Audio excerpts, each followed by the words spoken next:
भाव से 1 रुपया पास नहीं, एक व्यक्ति से परिचय नहीं, 1 इंच जगह नहीं, बिल्कुल अकिंचन ऐसे खूब रोए कि भगवान मुझे वृंदावन वास दे दो। कहीं भी अगर एक कोने में मैं पड़ा रहूं, वृंदावन से कभी बाहर न जाऊं तो मेरा जीवन सार्थक हो जाए। प्रभु अब मैं रास के बिना नहीं जी सकता, अब मैं वृंदावन के बिना नहीं जी सकता। रोए बच्चा, जब खूब रोए, घंटों रोए, और रो करके अब सोचा कि अब चलो काशी चलते हैं। पुनः जैसा हमारा जीवन था, तो जो ही उतरे तो एक छोटी सी इतनी बड़ी लाली गौर वर्ण की हमारा चला पकड़ा। दोपहर का समय था और बस ऐसे घूमने लगी चारों तरफ और बोले थे जाएगो बाबा जाएगो।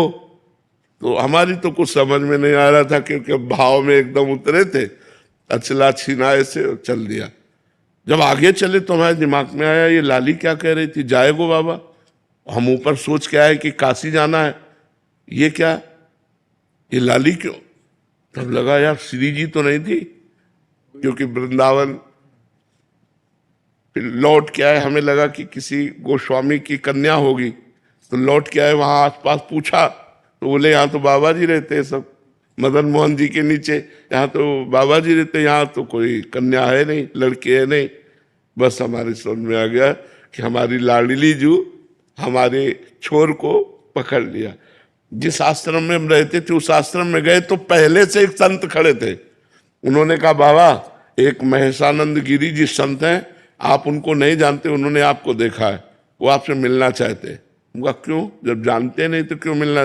बोले हमें पता नहीं, लेकिन आपको बुलाया है। हम गए, बोले वहां जहाँ आप रह रहे हो वहां अनुकूल आपके नहीं होगा, ये कमरा है एकांत में, आप यहाँ रह लीजिए। आप क्या व्यवस्था लाडली जी की, और आज देख लो सब व्यवस्था उन्हीं की।